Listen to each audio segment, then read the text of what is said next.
Hi guys, இன்னைக்கு நம்ம இந்த வீடியோவில் எதை பற்றி பார்க்க போறோம்? Hidden check leader season 1 episode 1 பற்றி தான் வந்து பார்க்க போகிறோம். இந்த நிலமையில நம்ம ஹீரோ பார்த்தீங்கன்னா வேற ஒரு வேர்ல்டுக்குள்ளே இருந்தால் இந்த வேர்ல்டுக்கு வருவோம். அது மட்டும் இல்லை, ஹீரோ கிட்ட ஒரு சிஸ்டமே வந்து இருக்கும். அது கொடுக்குற மிஷன்லாம் ஹீரோ முடிச்சனா அதுக்கான ரிவார்டுமே பார்த்தீங்கன்னா அது கொடுக்கும். இப்போதைக்கு இதை மட்டும் வந்து தெரிஞ்சுக்கங்க, மிச்சதெல்லாம் நம்ம எபிசோட்குள்ளே போய் வந்து தெரிஞ்சுக்கலாம். கண்டிப்பாக அந்த அனிமே பார்த்தீங்கன்னா வேற லெவலில் இருக்கும். அதுக்கு நான் பார்த்தீங்கன்னா கேரண்டி. அப்படியே மறக்காம அந்த வீடியோக்கு எல்லாருமே ஒரு லைக்கை போட்டுட்டு வந்து பாருங்க. சரி வாங்க, அவ்வளோலாம் பேசிக்கிட்டு இருக்காம எபிசோட்குள்ளே வந்து போகலாம். எபிசோடோட ஸ்டார்டிங்கே பார்த்தீங்கன்னா ஃபைட்டு தான் நடந்துகிட்டு இருக்கு. ஒருத்தனை பார்த்தீங்கன்னா ரெண்டு பேரும் அந்த அட்டாக் பண்ணிட்டு இருக்காங்க. ஆனா அந்த ஒருத்தன் பார்த்தீங்கன்னா அவங்க ரெண்டு பேரை போட்டு அந்த இடத்துல பயங்கரமா பொழந்து கட்டிட்டு இருக்கா. அவங்களை அடிச்சு பறக்கிட்டு திருப்பி அட்டாக் பண்ண போகும்போது ஒருத்தன் நிறுத்துறா அப்படின்னு சொல்றான். எங்க செக்டரோட மொத்த பெருமையும் கிட்ட ஒப்படைக்கிறான் அப்படின்னு சொல்றான். இதை கேட்டேன்னு எனக்கு பயங்கர சந்தோஷமா போயிருது. ரொம்ப நன்றி மாஸ்டர், உங்க நம்பிக்கை நான் வீணடிக்க மாட்டேன், கண்டிப்பா நான் பெரிய ஆளாவும் அப்படிலாம் சொல்லிக்கிட்டு இருக்கேன். இவனோட பேர் பார்த்தீங்கன்னா சென். அங்க இருந்து இன்னும் ரெண்டு பேர் பயங்கர சந்தோஷமா வருவாங்க, சூப்பரா சென் அப்படின்னு சொல்லிட்டு. ஏன்னா இவங்க மூணு பேரும் ஒரே வில்லேஜ்ல இருந்து வந்தவங்க தான். அப்ப அந்த சென் என்ன சொல்றா, உங்க ரெண்டு பேரும் செக்ட் உள்ள சேர்த்துக்க முடியாது அப்படின்னு சொல்றான். அப்படியே உங்களுக்குள்ள அந்த இடத்துல சண்டை வர மாதிரி வந்து போகுது. அப்ப அந்த பொண்ணு கேட்கறா, எதுக்குடா சேர்த்துக்க முடியாது அப்படி சொல்றேனே,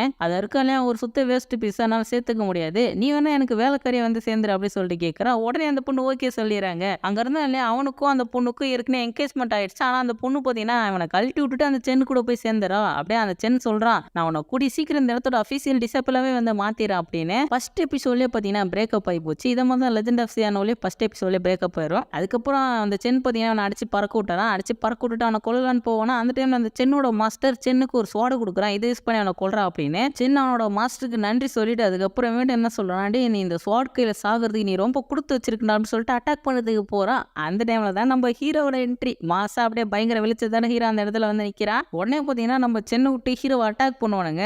சென்னு பாத்தீங்கன்னா ஹீரோ போய் அட்டாக் பண்ண ட்ரை பண்ணுவான். இருந்தாலும் பாத்தீங்கன்னா ஹீரோ அட்டாக் பண்ண முடியாது. நம்ம ஹீரோ அங்க எதுக்கு வந்திருப்பான் தெரியுமாங்க, இந்த இடத்துல ஸ்டூடெண்ட்டை வந்து தேர்ந்தெடுக்கிறதுக்காக வந்திருக்கு. அதாவது ஹீரோக்கு ஒரு ஸ்டூடெண்ட் தேவை. அதை சொன்ன உடனே அங்க வந்து கிறுக்கு பசங்களா சின்னதா வந்து கூட்டிட்டு போறான் அப்படின்னு நினைச்சிட்டு அதாவது ஒரு மூணு பேர் பார்த்தீங்கன்னா அவனோட பவர்ஸை பயங்கரமா வந்து கேதர் பண்றானுங்க, ஒரு பயங்கரமான அட்டாக் பண்றதுக்காக. ஒரு பெரிய சோட வச்சு அட்டாக் பண்ணுவானுங்களா. ஹீரோ பார்த்தீங்கன்னா அசால்ட்டாவே வந்து டெஸ்ட்ரைப் பண்ணி விட்டுறான். அவனை எல்லாரும் அப்படியே பறந்துருவானுங்க. அப்ப ஹீரோ அவனை கிட்ட சொல்றாண்டே, இங்க பிரச்சனை பண்ணலாம் வரலாம், நாங்க வந்து ஒருத்தனை கூட்டிட்டு போதா வந்திருக்கா அப்படின்னு. உடனே சென்னு பார்த்தீங்கன்னா நம்மள தான் தேடி வந்திருக்காரு போல அப்படின்னு நினைச்சு ஹீரோ கால போய் விளையாட வச்சுறான். ஹீரோ கேட்கறான், யாரா நீ அப்படின்னு. நான் தாங்க நீங்க தேடி வந்தாலும் பயங்கர டேலண்டான ஆளப்லாம் வந்து சொல்லிக்கிட்டு இருக்கான் ஹீரோ கிட்ட. அப்ப ஹீரோ என்ன சொல்லுவான், டே இல்ல நான் ஒன்னெல்லாம் தேடி வரல, அதான் இருக்கான் பாரு அவனை தான் தேடி வந்தா அப்படின்னு. சென்னிக்கிட்ட அடியும் அவனா இல்லையா அவனை சொல்றான். இதை கேட்டவனே அவங்க பூரா பேருக்கு சாக்க இருந்து, இவனுக்கு நான் பைத்தியமா ஒரு சொத்த வேஸ்ட் பீஸ், அவனை ஸ்டூடெண்டா தேர்ந்தெடுக்கிறான் அப்படின்னு. அப்ப சென்னை என்ன சொல்றேன்னா, என்னது இவனை ஸ்டூடெண்டா தேர்ந்தெடுக்கிறீங்களா, அப்பனா உங்க கண்ணுல ஏதோ பிரச்சனை நினைக்கிறேன், ஃபர்ஸ்ட் உங்க கண்ணை போய் செக் பண்ணுங்க அப்படின்னு சொல்றேன். அப்ப ஹீரோ என்ன சொல்றேன்னா, ஒரு மாசத்துக்கு அப்புறம் உனக்கு இவனுக்கும் ஃபைட் நடக்கும், அதுல பாத்துக்கலாம் யார் பவர்ஃபுல்லானால அப்படின்னு சொல்லிட்டு அந்த இடத்துல இருந்து பாத்தீங்கன்னா அவனை கூட்டிட்டு கிளம்பிடுறான். ஹீரோ பாத்தீங்கன்னா அவனோட இடத்துக்கு தான் அவனை கூட்டிட்டு வந்திருக்கேன். உன்னை 10 வருஷமா தேடிட்டு இருந்த தம்பி அப்படின்னு ஹீரோ அவன்கிட்ட சொல்லுவானா. டக்குனு பாத்தீங்கன்னா ஹீரோ மேல ஒரு சிஸ்டம் வந்து உங்க மிஷன் கம்ப்ளீட் ஆயிடுச்சு அப்படின்னு சொல்லுது. ஹீரோ அந்த சிஸ்டத்துக்கிட்ட என்ன சொல்றேன்னா, இதுக்கப்புறம் அந்த மாதிரி கஷ்டமான விஷயம்லாம் கொடுக்காது அப்படின்னு சொல்றான். அப்போ அந்த சிஸ்டர் சொல்லுது, இதுக்கு முன்னாடி நான் அதெல்லாம் மறந்துட்டீங்களான்னு. அப்படியே பிளாஷ்பேக் ஹீரோ உண்மையான உள்ள வந்து நடிச்சுக்கிட்டு இருப்பான். ஹீரோ ஒரு ஆக்டர் தானே. அந்த டைம்ல பார்த்தீங்கன்னா ஹீரோ கரண்ட் ஷாக் அடிச்சுது. அப்படியே ஹீரோ கண்ணு முடிச்சு பார்த்தா அவன் நடிச்சுக்கிட்டு இருந்தான். அந்த டிராமாக்குள்ளே ஹீரோ வந்துறான். அப்போ டக்குனு அவன் முன்னால ஒரு சிஸ்டம் வருது. ஹீரோ யாருன்னு கேட்பனா, அது நான் தான் சிஸ்டம் அப்படி சொல்லுவான். உடனே ஹீரோக்கு அப்படி சந்தோஷம் தாங்கல, நான் தானே அந்த இடத்தோட முக்கியமான கேரக்டர், நான் பவர்ஃபுல்லா மாறுவேன், நான் தான் ஹீரோ அப்பெல்லாம் சொல்லிக்கிட்டே இருப்பான். அந்த சிஸ்டம் ஏதோ ஹீரோட்ட சொல்ல வரும், அதை கேட்கவே மாட்டேன்னா உடனே அதை கோச்சிக்கிட்டாங்க, கிளம்பி போயிடுது.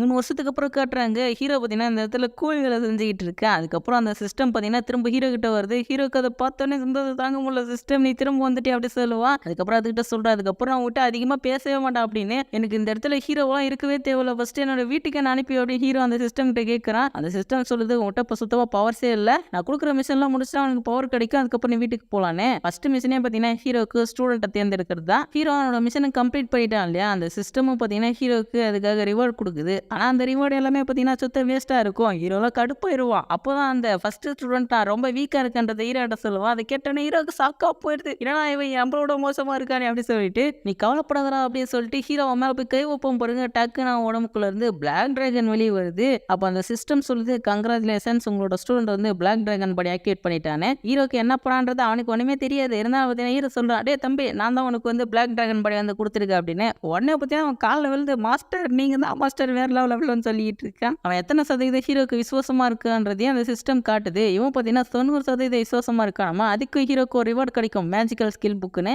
ஹீரோ பயங்கர சந்தோஷம் போயிட்டு அப்படியே அந்த புக்கை திறந்து பார்ப்பான். ஆனா அதுல இருக்கிறது ஒண்ணுமே புரியாது, பூரா சைனீஸ்ல இருக்கும். வேற வழியே இல்லாம ஹீரோ பார்த்தீங்கன்னா அவன்கிட்டே அந்த புக்கை கொடுத்துருவான். தம்பி இருந்தா நான் உனக்கு இந்த புக்கை கொடுக்குறேன், அதுல இருக்கிற டெக்னிக் கத்துக்கனே, நம்ம செக்டுக்கு எப்போ மாஸ்டர் திரும்ப போறோம் அவன் கேட்பானா. அப்போ ஹீரோ சொல்றான், இதுதான் நம்மளோட செக்டுன்னு. உடனே அவனுக்கு சாக்கா போயிருது, என்னோட வில்லேஜே இதோட நல்லா இருக்கு அப்படின்னு சொல்லிட்டு அந்த இடத்துல கத்த ஆரம்பிச்சான். அந்த இடத்துல எதுவுமே இல்லையா அப்படி சொல்லிட்டு அப்போ ஹீரோ சொல்றான், டேய் தம்பி எல்லாமே வந்து இந்த மாதிரி சிம்பிளா ஆரம்பிக்கிறேன்டா, கண்டிப்பா ஒரு நாள் நம்மள பெரிய அளவு இதுதான் வந்து பேசிக் அப்படி சொல்றா. இம்மோர்டல் செக்டரோட ஃபர்ஸ்ட் மெம்பரே நீ தான்டா அப்படி சொல்லுவேன். அதுக்கப்புறம் பார்த்தீங்கன்னா அவன்கிட்ட அப்படியே பேசிக்கிட்டே வந்து போய்கிட்டு இருப்பானா, அதுக்குள்ளே அவன் பார்த்தீங்கன்னா புக்கை படிச்சு பாஸ் இன்க்ரீஸ் பண்றதுக்கு ஆரம்பிச்சிடறான். ஹீரோ திரும்பி போனா உடனே அவன் பார்த்தீங்கன்னா என்ன மன்னிச்சிருங்க மாஸ்டர், நீங்க சொல்றது கேட்காம போயிட்டேன், நான் வந்து பனிஷ் பண்ணுங்க அவ்வளோ சொல்லிட்டு இருக்கேன். அப்போ ஹீரோ என்ன பண்ணுவான்னு கேட்டீங்கன்னா, ஆமாடா தம்பி இந்த கல்டிவேஷனோட ஃபர்ஸ்ட் ஸ்டேஜை பத்தி கொஞ்சம் சொல்லு அப்படின்னு சொல்லிட்டு அவன்கிட்ட கேட்டு தெரிஞ்சுக்கிறான். அவன் அப்படியே அதை சொல்லிக்கிட்டு இருப்பான். டக்குன்னு ஹீரோவை காணும். என்னன்னு பார்த்தா ஹீரோ விட்டு கல்டிவேஷன் ஒன்று ட்ரை பண்ணிட்டு இருக்கான் அவன் சொன்னதை வச்சு. இருந்தாலும் பார்த்தீங்கன்னா ஒன்றும் வேலைக்கு ஆகல. ஹீரோ அப்படியே கடுப்பாயிட்டு கத்திக்கிட்டு இருப்பானா, டக்குன்னு பார்த்தீங்கன்னா பிரேக் த்ரூ பண்ணிட்டேன் அப்படின்னு சொல்லிட்டு ஹீரோ கத்துறான். அதுக்கப்புறம் பார்த்தா தான் தெரியுது ஹீரோட ஸ்டூடெண்ட் தான் பிரேக் த்ரூ பண்ணியிருக்கான் அப்படின்னு. ஹீரோலாம் பார்த்தீங்கன்னா பயங்கரமா ஃபீல் பண்ணிட்டு அந்த இடத்துல மீன் பிடிச்சிக்கிட்டு இருப்பான். எனக்கு மட்டும் ஏன்டா அப்பலாம் நடக்குது அப்படின்னு. ஹீரோட ஸ்டூடெண்ட் அதுக்கப்புறம் பார்த்தீங்கன்னா பிரேக் த்ரூ பண்ணிக்கிட்டே இருக்கான். அவன் பிரேக் த்ரூ பண்ணிட்டேன்னு சொல்லும் போதெல்லாம் பார்த்தீங்கன்னா ஹீரோக்கு செம்ம கடுப்போ.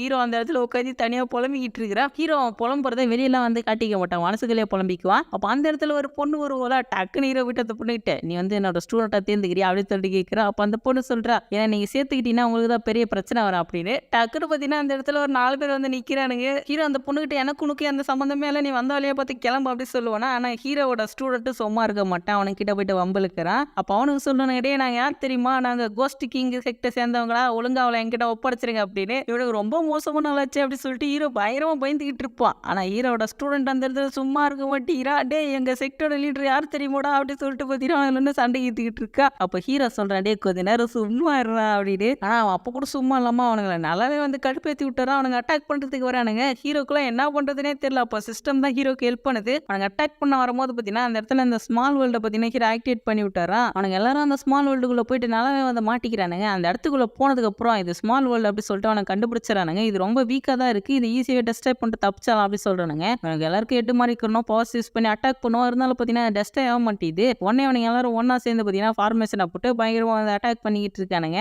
நம்ம ஹீரோ அந்த பொண்ணு ஆபத்துலேருந்து காப்பாற்றினா இல்லையா, அதனால பார்த்தீங்கன்னா சிஸ்டம் ஹீரோக்கு ரிவார்டு கொடுக்குது. ஹீரோக்கு ஒரு லெஜெண்டரி பெட்டை தான் ரிவார்டாக கொடுக்கும். அது பார்த்தீங்கன்னா ஒரு மீன் தான். ஹீரோ அந்த மீனை சாப்பிட்றலாம் அப்படின்னு சொல்லிட்டு யோசிச்சுக்கிட்டு போனா அந்த மீன் பார்த்தீங்கன்னா டக்குன்னு தப்பிச்சு அங்கேருந்து தண்ணிக்குள்ளே பார்த்தீங்கன்னா குதிச்சிருது. அந்த தண்ணிக்குள்ளே தான் பார்த்தீங்கன்னா அந்த ஸ்மால் வேர்ல்டுமே வந்து இருக்குது. அந்த மீன் பார்த்தீங்கன்னா அந்த தண்ணியில் விழுந்த உடனே பயங்கர பெருசாக வந்து மாறிடுச்சு. உள்ள இருந்த இவனுங்க பார்த்தீங்கன்னா பயங்கரமான பவர் யூஸ் பண்ணி அந்த ஸ்மால் வேர்ல்டில் ஒரு ஓட்டையை போட்டுறானுங்க. ஆனால் அந்த மீன் கிட்டே இவனுங்க சிக்கிறானுங்க. எல்லாரும் இந்த எபிசோட என்ஜாய் பண்ணி பார்த்துருப்பீங்கன்னு சொல்லிட்டு நம்புறேன். இந்த எபிசோட் எப்படி இருந்தது மறக்காம கமெண்ட் வந்து சொல்லிட்டு போயிருங்க. இதுக்கப்புறம் வரப்போற எபிசோட்ல இதோட வேற லெவல் காமெடியா இருக்கும். அது மட்டும் இல்லை அந்த சிஸ்டம் பண்ற அலப்புறதுக்கு அதெல்லாம் அதோட வேற லெவலில் இருக்குங்க. அந்த சிஸ்டம் பார்த்தீங்கன்னா நம்ம ஹீரோ அப்படியே வச்சு செய்யுங்க. அப்படியே மறக்காம எல்லாரும் இந்த வீடியோக்கு ஒரு லைக்கை போட்டுருங்க. நீங்கள் இப்போ தான் ஃபஸ்ட் டைம் நம்ம சேனலுக்கு வந்திருக்கீங்கன்னா அப்படியே சேனலை சப்ஸ்கிரைப் பண்ணி வச்சுங்க. அந்த பெல் ஐக்கான் நோட்டிஃபிகேஷனாக கொஞ்சம் ஆளில் போட்டு வச்சிங்க. அப்போ தான் நான் போகிற எல்லா வீடியோமே உங்களுக்கு ஆன் டைம் நோட்டிஃபிகேஷன் ஆகும். தேங்க்ஸ் ஃபார் வாட்சிங். Bye guys. நெக்ஸ்ட் எபிசோட மீட் பண்ணலாம்.